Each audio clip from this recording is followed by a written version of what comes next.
Hello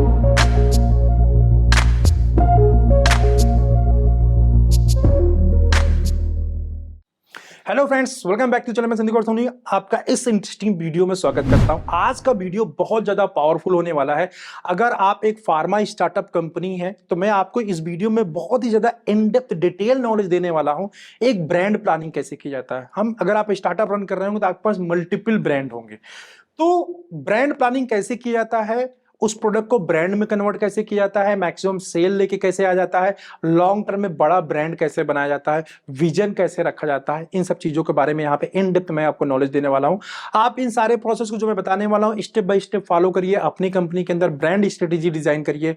100% बता रहा हूँ आपको, मार्केट के अंदर फ्रेंड आपके ब्रांड के अंदर, आपके प्रोडक्ट के अंदर सफलता मिलेगी, एज वेल एज आपको वहां से प्रिस्क्रिप्शन जनरेट होगा, रेवेन्यू जनरेट होगा। राइट, चलो वन बाय वन स्टेप पे बात करते हैं। सबसे पहले अगर किसी भी कंपनी में ब्रांड स्ट्रेटेजी डिजाइन करनी होती है या फिर ब्रांड को बड़ा करने की बात होती है तो सबसे इंपॉर्टेंट है ब्रांड को आइडेंटिफाई करना। हर एक ब्रांड में बोलूं बड़ा हो सकता है, नहीं बड़ा हो सकता।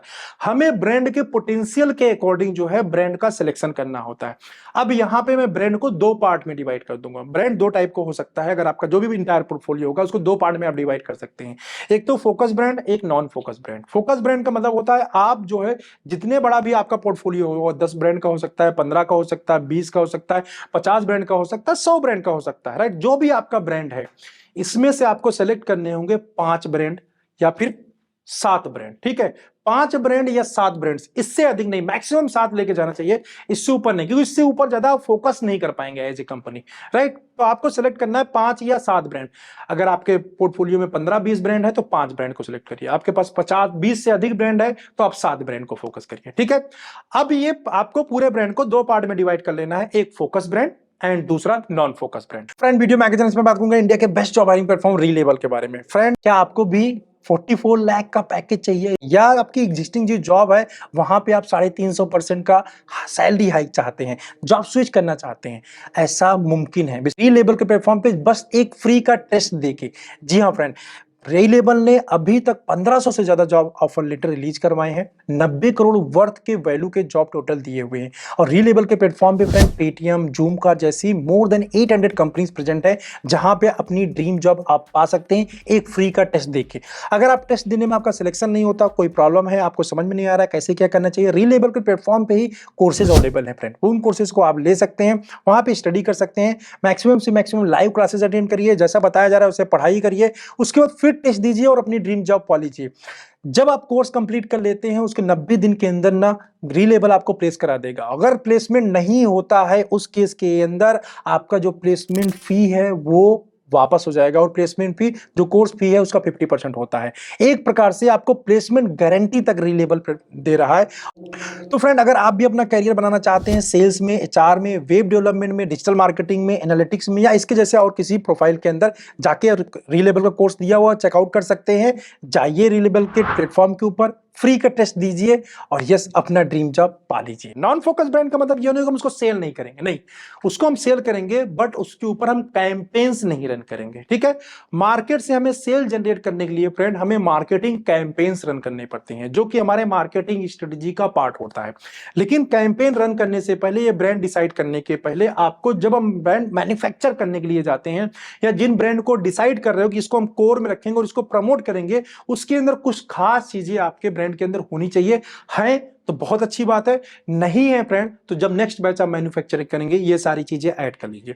सबसे इंपॉर्टेंट चीज है आपका ब्रांड यूनिक कैसे होने वाला है, आपके ब्रांड के अंदर क्या आप खास बात डालने वाले हैं जो और से आपका ब्रांड डिफर करता है। अब ये खास बातें कौन सी हो सकती हैं? वो टैबलेट का शेप हो सकता है, टैबलेट का टेस्ट हो सकता है, टैबलेट का कलर हो सकता है, टैबलेट की पैकेजिंग हो सकती है, टैबलेट का डिजोल्यूशन रेट हो सकता है, टैबलेट का डिसइंटीग्रेशन रेट हो सकता है, टैबलेट की हार्डनेस हो सकती है और इसके जैसे और भी बहुत सारे फीचर्स।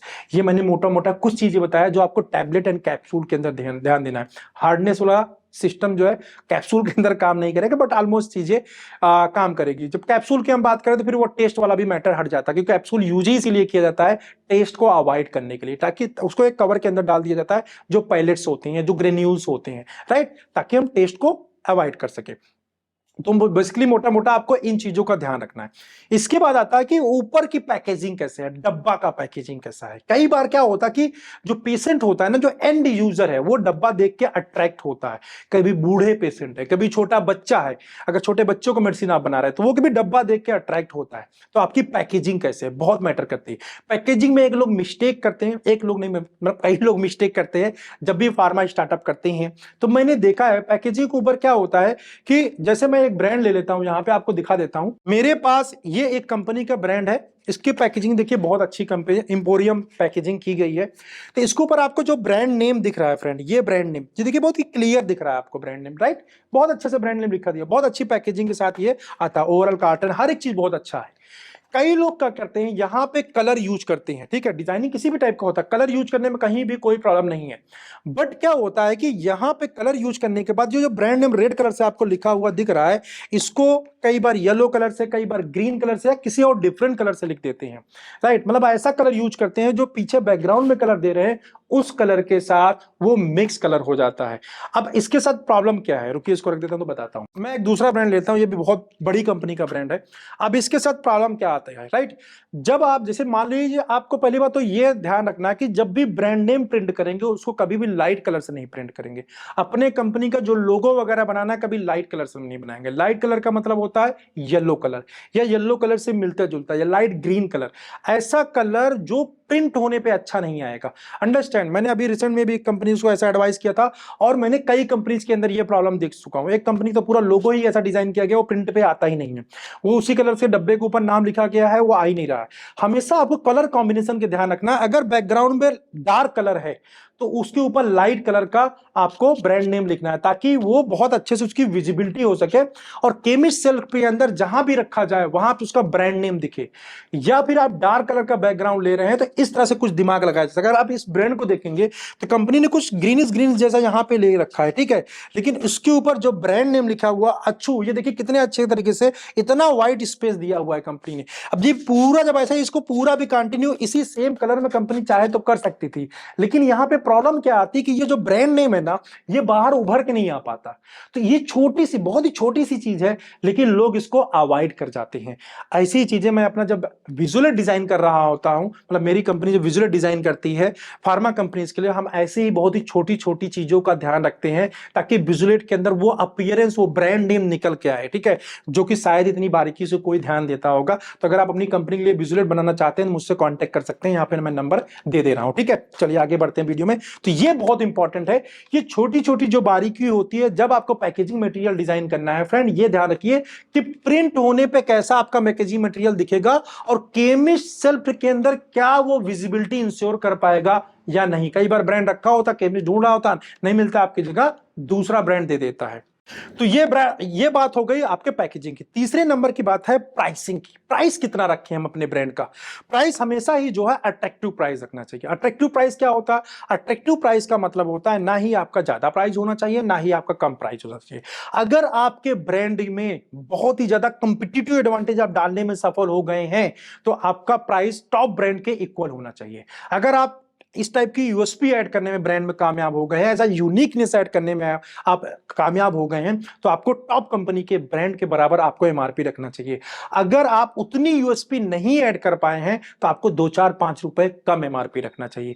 ये अलग बात है, आपको सिर्फ सेटिंग वाली जगह बेचना है तो आप बड़ी बड़ी एमआरपी रखिए, तो वो सिर्फ सेटिंग वाला जगह बिक पाएगा। लेकिन उसको ब्रांड में कन्वर्ट करना है, वॉल्यूम में कन्वर्ट करना है, तो एक अफोर्डेबल प्राइस होना, कंपिटिटिव प्राइस होना इंपॉर्टेंट है। नेक्स्ट पॉइंट है ब्रांड की यूएसपी। ब्रांड की यूएसपी आपकी बहुत ही क्लियर कट होनी चाहिए और कंपिटिटिव एडवांटेज आपके ब्रांड के अंदर होना चाहिए। कंपिटिटिव एडवांटेज अगर ब्रांड के अंदर नहीं रहेगा तो आप डॉक्टर चैम्बर के अंदर उसको प्रेजेंट नहीं कर पाएंगे। यहां पे एक चीज बहुत सारे लोगों के मन में डाउट हो रहा है कि सर आज के टाइम पे ना बिजनेस जनरेट करने के लिए क्या है कि मनी की जरूरत होती है, बिना मनी बिना इन्वेस्टमेंट के हम बिजनेस जनरेट नहीं कर सकते। यस, इट इज ट्रू, ये रियलिटी है। लेकिन वो इन्वेस्टमेंट वाला जो प्रोसेस, आपके पास जो पैसे वाला प्लान सोच रहे हो, आप ये सोचो कि बाकी लोग भी तो वही सोच रहे हैं। अगर आपके अंदर पैसा दे के बिजनेस निकालने की कैपेबिलिटी है तो दूसरे के अंदर भी है। तो पैसे के ऊपर आप बहुत सारे लोगों में कोई पहला ख्याल यही आता कि सब कुछ बकवास है, पैसा दिएंगे तो लिखेगा। तो ऐसा आप मत सोचिए, ऐसा सोचने से बिजनेस नहीं आएगा, क्योंकि पैसे देने वालों को कमी की नहीं है। पैसा देने वाले 10 लोग खड़े हैं तो उसमें से भी एक ही बंदे का ब्रांड चूज किया जाएगा जो लिखा जाएगा, और वो ब्रांड तभी चूज किया जाएगा जो मैं आपको स्टेप सारे बता रहा हूं। अगर आपने इन चीजों के ऊपर मेहनत किया है तो पैसा देना वो मार्केटिंग स्ट्रेटजी का पार्ट है, उसमें हम बात करेंगे अभी नेक्स्ट पॉइंट में। ठीक है, नेक्स्ट पॉइंट है मार्केटिंग स्ट्रेटजी। अभी मैं ब्रांड के ऊपर बात कर रहा था, ब्रांड मैन्युफैक्चर कैसे करके, प्रोडक्ट में दम है ना, प्रोडक्ट के अंदर क्वालिटी है, तो मार्केटिंग जो स्ट्रेटजी होगी वो सिनर्जेटिकली काम करती है। ठीक है, पैरेलल काम करेगी उसको बड़ा करने में। बट प्रोडक्ट के अंदर दम नहीं है ना, क्वालिटी नहीं है ना, क्वालिटी इन द सेंस सब चीज डिफाइन जो मैंने आपको बताया होनी चाहिए। ठीक है, वो चीज नहीं है तो मार्केटिंग स्ट्रेटजी से आप कुछ बूस्ट तो कर सकते हैं, लेकिन लॉन्ग टर्म में ब्रांड को लेके नहीं जा पाएंगे, पैसिव सेल जनरेट नहीं कर पाएंगे। तो अब किसी ब्रांड को हिट करने के लिए, अब मैंने आपको 5 ब्रांड बताए थे, आप 5 ब्रांड ले लीजिए। अब इसमें जो मैं आपको चीजें बता रहा हूं ये 1 बाय 1 ब्रांड के लिए, अभी तक जो चीजें मैंने बताई वो सारे ब्रांड में ऐसे फॉलो करना है। अब मैं जो आपको बता रहा हूं ये 1 बाय 1 रहेगा, मतलब मैं एक ब्रांड का आपको बता रहा हूं, ऐसे ही अलग अलग theme based, product based marketing strategy आप डिजाइन करेंगे। मार्केटिंग स्ट्रेटजी क्या होती है फ्रेंड? मार्केटिंग स्ट्रेटजी वो होती है जो हम अपने टीम को बताते हैं, जो फील्ड में काम कर रहा होता है, MR, एरिया मैनेजर, RSM, उनको हम ये बताते हैं कि आपको जाके मार्केट में ऐसा ऐसा कुछ करना है जिसकी वजह से सेल आएगी। अंडरस्टैंड? या फिर सेल जनरेशन स्टेप्स आप बोल सकते हो, सेल्स जनरेशन स्टोरी आप बोल सकते हो, सेल्स जनरेशन के फंडे बोल सकते हो। ऐसा क्या काम हम करेंगे जिससे कस्टमर का अटेंशन ग्रैब कर पाएंगे और जिसके थ्रू हम सेल जनरेट कर पाएंगे। ऐसी कौन सी चीजें हम मार्केट के अंदर करेंगे जिससे हमारा कस्टमर के साथ जो इंटरेक्शन टाइम है वो इंक्रीज हो जाएगा, राइट? तो इसको ध्यान में रखते हुए company different different marketing strategy use करती हैं। अब इसमें से एक बहुत ही पॉपुलर मार्केटिंग स्ट्रेटजी की मैं बात करूंगा जो पहला नंबर पे है, वो है कैंप। ठीक है, अब कैंप 2 टाइप का होता है, मैं यहां पे बात कर रहा हूं पहले नंबर पे ओपीडी कैंप की। ओपीडी कैंप क्या होता है? ओपीडी कैंप होता है डॉक्टर से बातचीत कर लेते हैं और मंथ के अंदर एक डॉक्टर के साथ एक बार करते हैं। हाँ, वीकली भी कर सकते हैं, बट कई बार डॉक्टर इसको अलाउ नहीं करते, राइट? बट मंथ के अंदर एक बार डॉक्टर जनरली अलाउ कर देते हैं। तो हम डॉक्टर के पास जाते हैं, ओपीडी कैंप करने का परमिशन लेते हैं, और उस ओपीडी कैंप के अंदर हम उनके पेशेंट के बेनिफिट के लिए कुछ चीजें डिस्ट्रीब्यूट करते हैं। जैसे क्या हो सकता है? आप फ्री सैंपल डिस्ट्रीब्यूट कर सकते हैं, किसी को प्लांट डे पे प्लांट दे सकते हैं, आपका गायनिक प्रोडक्ट है सैनिटरी पैड डिस्ट्रीब्यूट कर सकते हैं आप, कुछ इसी जो पेशेंट के लाइफ में हैप्पीनेस लाता हो, बच्चों का कोई प्रोडक्ट है टॉयज डिस्ट्रीब्यूट कर सकते हैं, जितने लोगों को आपका ब्रांड लिखा जाएगा सबको टॉयज मिलेगा, राइट? मतलब कुछ भी ऐसा एक्टिविटी जो पेशेंट के लाइफ में हैप्पीनेस लाता हो या पेशेंट के लाइफ में वैल्यू ऐड करता हो, जिसके लिए डॉक्टर कन्विंस हो जाए कि हाँ भाई ऐसा दोगे मेरे पेशेंट को बेनिफिट होगा और पेशेंट की डॉक्टर की ओपीडी बढ़ जाएगी। ठीक है, तो इसको हम बोलते हैं ओपीडी कैंप। ये बहुत ही अट्रैक्टिव वे है बिजनेस जनरेट करने का। अब ये ओपीडी कैंप कौन से डॉक्टर के साथ करना चाहिए और कैसे यूज किया जाता है? देखिए, ओपीडी कैंप जनरली उन डॉक्टर के साथ हमें करना होता है जो डॉक्टर्स बार बार आपसे ये कंप्लेन करते हैं यार आपका ना ब्रांड मुझे याद नहीं होता, आप रिमाइंड कराते रहना, ठीक है, बार बार मुझे याद दिलाते रहना, मुझे व्हाट्सएप भेज देना। इसका मतलब ये है कि डॉक्टर लिखने में इंटरेस्टेड है, आपका ब्रांड से वो सहमत हो गया है, बट क्या है उसको ब्रांड याद नहीं आ रहा है। तो जिस दिन आप ओपीडी कैंप करेंगे उस दिन, क्योंकि आप ओपीडी कैंप बेसिकली कैसे किया जाता है, डॉक्टर चैम्बर में जाते हैं, कुछ खाने पीने के लिए चीज उसको दे देते हैं, एक पेन दे देते हैं, अपने ब्रांड का रिमाइंडर कार्ड देते हैं या कुछ टेबल टॉप स्टैंडी वगैरह रख देते हैं। अब वहीं पे देखता है उस दिन ब्रांड लिखता है तो जो ब्रांड होता है वो डॉक्टर के पेन पे आ जाता है, राइट? मल्टीपल टाइम ब्रांड लिखने की वजह से डॉक्टर के पेन पे आ जाता है, जिसके रेगुलर लिखे जाने के चांसेस बहुत होते हैं। बहुत सारे हमारी इस चीज को नहीं मानते, लेकिन रियलिटी यही है कि यहाँ से बेनिफिट बहुत मिलता है अगर आप इसको सीरियस होकर करते हैं। ठीक, बहुत सारी मानने ना मानने के ऊपर भी डिपेंड करता है। मेरा दिमाग ही नहीं मान रहा कि एक्टिविटी काम करेगी तो 100% है वो नहीं काम करेगी। अगर मेरा माइंड मान लेता है कि ये एक्टिविटी 100% काम करेगी, मैं 1 पे करूंगा, 2 पे करूंगा, 3 पे करूंगा, 4 पे करूंगा, 10 पे करूंगा, 10 में से 1 पे तो काम करेगा, और 1 भी कन्वर्ट हो जाता है 1 महीने के अंदर ना, तो मेरा बहुत बड़ा बेनिफिट है, राइट? तो पहला है कैंप। कैंप मैंने बताया ओपीडी कैंप। दूसरा कैंप होता है फ्री कैंप। ये बेसिकली क्या होता है, ब्रांडिंग डेवलप करने के लिए यूज किया जाता है। इससे कैंप से कोई कंपनी को बेनिफिट खास नहीं होता, रेयरली बेनिफिट होता। यहाँ पे डॉक्टर क्या करता है, भीड़ इकट्ठा करता है। वो भीड़ क्यों इकट्ठा कर रहा है, वो भी अपनी ब्रांडिंग कर रहा है। पेशेंट ओपीडी ना ही वो फीस लेता है और ना ही फीस लेता है, फ्री में ट्रीटमेंट देता है, कोई कुछ भी कॉस्ट नहीं लेता। ये किसी सोसाइटी के अंदर किया जाता है, किसी कंपनी के अंदर किया जाता है, किसी डिफरेंट डिफरेंट प्लेसेस पे अपने जो क्लिनिक है वहां पे जनरली ये कम ही करता है। किसी ऐसी जगह पे जाके करता है जहां पे वो पब्लिक आ सके उसके पास में जो उसके तक रीच नहीं कर पा रही है, अपनी ब्रांडिंग के लिए, अपनी पॉपुलैरिटी के लिए। ठीक है, तो इसलिए वो फ्री कैंप करता है। फ्री कैंप के अंदर फ्री मेडिसिन डिस्ट्रीब्यूट, सब कुछ फ्री रहता है। तो वहां अगर आप जाके फ्री मेडिसिन डिस्ट्रीब्यूट करते हैं तो उस केस के अंदर आपको कुछ खास एडवांटेज नहीं मिलने वाला है सिवाय उस डॉक्टर के अटेंशन का। यस, यहाँ पे फ्री मेडिसिन डिस्ट्रीब्यूट करने में आपको अगर बेनिफिट मिल सकता है तो आपको कोई मलहम टाइप की कोई चीज लगाने वाला है, पेशेंट लेके गया, फ्री में लगाया, और मतलब फ्री में लग गया, लगाया, उसको बहुत अच्छा बेनिफिट मिला, आपसे दोबारा जाके परचेज करेगा। टॉपिकल प्रिपरेशन, टैबलेट कैप्सूल में खास फर्क नहीं पड़ता, क्योंकि टैबलेट कैप्सूल का जो ब्रांड होता है ना, वो डॉक्टर के प्रिस्क्रिप्शन के ऊपर बहुत ज्यादा डिपेंड है। लेकिन कुछ ऐसे ब्रांड जो डॉक्टर के प्रिस्क्रिप्शन के ऊपर डिपेंडेंट नहीं है, जैसे कि मैंने बताया एंटी फंगल क्रीम है, लगाया, बहुत आराम मिला, दोबारा लेगा। कोई मूव जैसा, ठीक है, मतलब एनाल्जेसिक कोई आपके पास टॉपिकल प्रिपरेशन है, ठीक है, तो वो डिक्लोफिनेक जेल जैसे आपके पास न्यूमेसाइड जेल है, तो इस टाइप की चीज वो लेके गया, उसको रिलीफ मिला, दोबारा जाके लेगा, तो आपके इस टाइप के प्रिपरेशन है तो वो हेल्प करेगा। बट टैबलेट कैप्सूल क्या, डॉक्टर के पेन के ऊपर डिपेंड करता है, तो उसको जाके रिलीफ मिला तो वो क्या करेगा, आपके ब्रांड के दोबारा आने के चांसेस कम है। वो क्या होगा, ठीक मिलेगा, ठीक हो जाएगा, तो आपके ब्रांड के ऊपर नहीं बोलेगा कि ये ब्रांड बहुत अच्छा था या मेडिसिन बहुत अच्छी थी इसलिए मैं ठीक हो गया। वो क्या बोलेगा, डॉक्टर बहुत अच्छा था इसलिए मैं ठीक हो गया, राइट। लेकिन सेम मेडिसिन वही अगर टॉपिकल प्रिपरेशन में रहती है और पेशेंट ठीक हो जाता है तो वो क्या करता है, अपने साथ साथ बाजू वालों को भी रिकमेंड कर देता है, ये वाला लगा लो, इससे बहुत ज्यादा ये चोट लगी थी, लगाया मैंने, ठीक हो गया, राइट। तो ये this is the difference between topical preparation and जो मतलब इनटेक करने वाले होते हैं, ओरल डोजेज फॉर्म में जो होते हैं, तो ये बेसिकली उसमें डिफरेंस होता है। टॉपिकल प्रिपरेशन अगर आपके पास में है तो यहाँ पे आप विन कर पाएंगे। तो पहला तरीका यह है कैंप। दूसरा तरीका है जो आपकी मैं बात कर रहा था, इन्वेस्टमेंट एक्टिविटीज का। अगर देखो, बिजनेस जनरेट करने के लिए रिलेशन बहुत इंपॉर्टेंट है, रिलेशन नहीं बनेगा तो बिजनेस नहीं आएगा, और रिलेशन बनाने के लिए हमें चाहिए होता है रेगुलर कॉल, कंसिस्टेंसी, ये तो चाहिए ही चाहिए बिजनेस लेने के लिए। लेकिन यहाँ पे चाहिए होता है एक्टिविटी का सपोर्ट। आप दूसरे फॉर्म में इसको इन्वेस्टमेंट भी बोल सकते हैं, बट इसको मैं बोलूंगा एक्टिविटी, क्योंकि इन्वेस्टमेंट एक पैसे की देने की बात होती है, लेकिन एक्टिविटी में बहुत सारी चीजें होती है। एक्टिविटी एक ऐसा वर्ड है, वो डिफरेंट डिफरेंट टर्म में यूज किया जाता है, गिफ्टिंग में भी यूज किया जाएगा, पैसे देने में भी यूज किया जाता है, एंड सर्विसेज में बोलूंगा, ओवरऑल सर्विसेज। तो एक्टिविटी का जो पार्ट होता है आपके रिलेशन को ना एक स्ट्रेंथ देने का काम करता है, एक सीमेंटिंग करने का काम करता है, एक बॉन्डिंग बनाने का काम करता है। तो अगर आप रिलेशन तो बना ले जाएंगे, ऐसा नहीं है कि बिना इन्वेस्टमेंट की रिलेशन नहीं बनता, बनता है, बट उसकी बॉन्डिंग जो होती है ना वो स्ट्रांग नहीं होती। तो अगर उसके ऊपर इन्वेस्टमेंट या एक्टिविटी का पावर लग जाता है तो वो जो है एक्टिविटी, जो क्या बोलते हैं रिलेशनशिप होता है, काफी ज्यादा स्ट्रांग हो जाती है। और यस, आप वहां से कस्टमर से अपने एक्सक्लूसिव बिजनेस ले सकते हैं, राइट। तो कस्टमर के ऊपर एक्टिविटीज करना, ये आपको अब कौन सी एक्टिविटीज करेंगे, उससे आरओआई कैसी इंश्योर होगी, ये भी आपको कंफर्म पता होना चाहिए, कंफर्म डिफाइन होना चाहिए, राइट। और इसके लिए बात कैसे किया जाएगा, बहुत सारे लोग का क्वेश्चन आता है, सर हम डॉक्टर चैम्बर में जाके इस टाइप की एक्टिविटीज के लिए बात कैसे करेंगे। तो बात करने का सिंपल भैया देखो तरीका यही है कि आपको पहले तो आइडेंटिफाई करना है कि वो कस्टमर कैसा है, किस नेचर का है, किस टाइप की एक्टिविटी में इन्वॉल्व हो सकता है, उसके अकॉर्डिंग चीजों को हम डिजाइन करते हैं।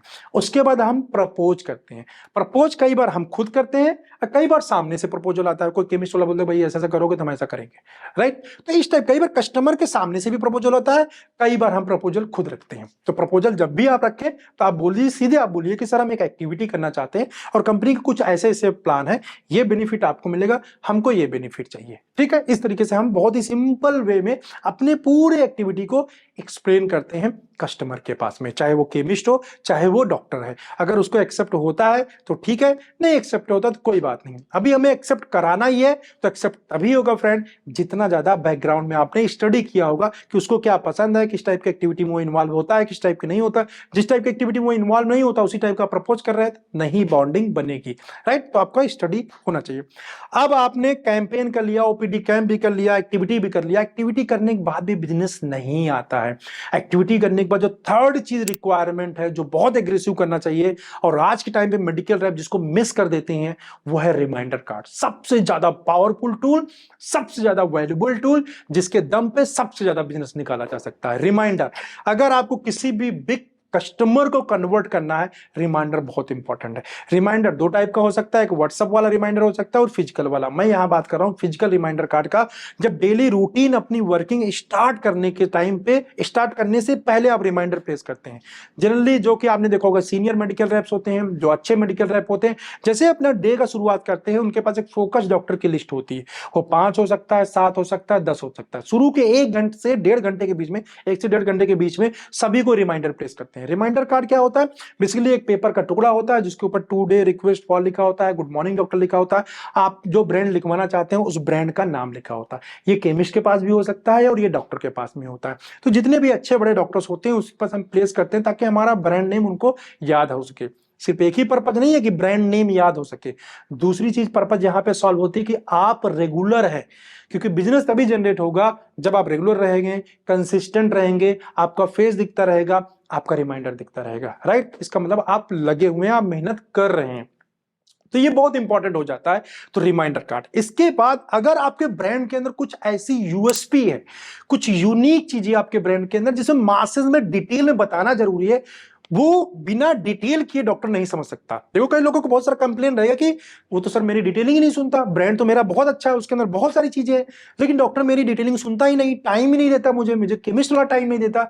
देन उस केस के अंदर मैं अपने ब्रांड को कैसे बेचूंगा? मेरा कॉन्सेप्ट सेलिंग ब्रांड है, नया कॉन्सेप्ट लेके आया हूं, नया रिसर्च करके लेके आया हूं, बहुत अच्छी चीजें रहा। उस कंडीशन के अंदर फिर आपको हेल्प करता है सीएमई, कंटिन्यूअस मेडिकल एजुकेशन, जिसको हम बोलते हैं सीएमई या फिर कॉन्फ्रेंस। ये टूल बहुत ही पावरफुल टूल है, बट अगर आपके ब्रांड के अंदर कुछ यूएसपी है तभी ये टूल एक्ट करेगा, तभी इस टूल से आपको बेनिफिट मिलेगा। जनरल ब्रांड से आप अगर कॉन्फ्रेंस करेंगे तो उसमें कुछ खास बेनिफिट नहीं मिलेगा, एक थोड़ा सा रिलेशन बिल्डअप हो जाएगा, इसके अलावा कुछ नहीं। बट अगर आपके ब्रांड, अगर कॉन्सेप्ट सेलिंग ब्रांड है, जैसे कि मेल सेक्सुअल डिस्फंक्शन की बात करें, फीमेल सेक्सुअल डिस्फंक्शन की बात करें, फीमेल इनफर्टिलिटी की बात करें, मेल इनफर्टिलिटी की बात करें, या इसके जैसे गैस्ट्रो की बात करें या कार्डिया की बात, कुछ यूनिक चीजें आप लेके आ रहे हैं, कुछ अलग से आप देने जा रहे हैं, देन सीएमई आपको बहुत ज्यादा बेनिफिट दे सकता है। लेकिन ये खर्चे वाला, एक सीएमई करने में कम से कम नहीं तो 30 to 40,000 रुपीज का बजट चला जाता है। तो 30 to 40,000 बजट अगर कंपनी खर्च करने के लिए एग्री है, एग्री इन द सेंस मैं बोलूंगा आप स्टार्टअप हो तो एग्री हो जाएंगे, लेकिन तभी एग्री होइएगा जब आपके ब्रांड के अंदर ऐसा कुछ खास होगा। तो सीएमई आपको बहुत बड़ा कन्वर्जन करके देगा वन शॉट के अंदर। बस सीएमई करना है, उसके बाद फॉलो अप कर लेना। सीएमई कैसे किया जाता है, इसका पूरा इंटायर प्रोसेस मैं वीडियो के लिंक में दे दूंगा, डिस्क्रिप्शन में दे दूंगा, उस लिंक पे जाके देख लीजिए सीएमई कैसे किया जाता है। ठीक है, तो आप सीएमई करिए, यहां से आपको बढ़िया बेनिफिट मिलेगा। इसके अलावा आपका ब्रांड अगर इस टाइप की कुछ है जिसका पीओबी किया जा सकता है, केमिस्ट के लेवल पर पुशिंग किया जा सकता है, जैसे मैं पीपीआई की बात करूं, जैसे मैं बात करूं आपको डिक्लोफिनेक जेल, पेन जेल की बात करें, ऑयल की बात करें, या फिर आपके रेबिप्राजोल, पेंटाप्रोल पीपीआई में जो आते हैं वो है न्यूमोनिस्लाइड, ऐसे ब्रांड्स जो केमिस्ट के थ्रू पुशअप किए जा सकते हैं, उन ब्रांड का पीओबी करके भी आप उसकी अवेलेबिलिटी सब जगह कर सकते हैं, अपने ब्रांड को पुशअप कर सकते हैं। तो नेक्स्ट मार्केटिंग स्ट्रेटजी रहेगा पीओबी। अब पीओबी के लिए हम डाल देते हैं कुछ न कुछ स्कीम। भाई आप ये 10 डब्बे खरीदोगे तो आपको इसके ऊपर आपको ये टिफिन का बॉक्स मिलेगा, ये ट्रॉली बैग मिलेगा, या फिर पूरे साल के अंदर ये आप 2 लाख रुपीस का बिजनेस दे देंगे तो आपको गोवा का ट्रिप फ्री। राइट, तो ये पीओबी कैंपेन होता है, इस पे अट्रैक्टिव कैंपेन हमें डिजाइन करना होता है। अभी तक शुरू के मैंने 3-4 चीजें बताई, वो बेसिकली डॉक्टर के ऊपर फोकस था कि अगर आपका कोई ब्रांड है तो डॉक्टर से बिजनेस कैसे जनरेट करेंगे। राइट, अभी मैं जो ये चीज बता रहा हूं ये है आपके केमिस्ट के लिए। पहला मैंने आपको बताया पीओबी, और उसके बाद दूसरी चीज मैं बता रहा हूं स्पेशल रेट। आप रेट कितना दे सकते हैं? अगर आपका पीओबी वाला ब्रांड है, सिंपल सी बात है, कहीं ना कहीं केमिस्ट आपसे रेट का डिमांड करेगा, स्कीम का डिमांड करेगा। अब ये यहां पे बात आ जाए कि सर वो रेट बहुत ज्यादा मांगता है, वो जेनरिक के रेट मांग रहा है। वो जेनरिक के रेट इसलिए मांग रहा है क्योंकि मैंने स्टार्टिंग में जो चीजें बताई थी वो आपने डिफाइन नहीं किया है। अगर वो आपके ब्रांड के अंदर है और उसको डेमो करके दिखा दिया, देन आप रेट देने के लिए बाउंड नहीं हो। राइट, पहली चीज। दूसरी बात, आप वही ब्रांड बेचने जा रहे हैं जो जेनरिक में बहुत कॉमन है, वही बेच रहे हो। पीपीआई जैसे की बात करें, रेबिप्राजोल, पेंटाप्रोजोल, न्यूमोनिस्लाइड, डिक्लोफिनेक, तो सिंपल सी बात है वो रेट मांगेगा। ठीक है, क्योंकि जेनरिक में वो बेच देगा, आप नहीं दोगे तो, इतना कॉमन सा ब्रांड है। लेकिन आपका ब्रांड अगर कुछ यूनिक है, जैसे पीसीओडी है, न्यूट्रास्यूटिकल्स है, नहीं रेट मांगेगा, आप रेट नहीं दोगे तो भी लेगा। अंडरस्टैंड। तो आपके ऐसे ब्रांड्स या फिर एलोपैथ में भी बहुत सारे ब्रांड ऐसे आते हैं, जैसे कि अभी डिजीराप्ट एक एबर्ट का था, उसका हमने लॉन्च किया हुआ था।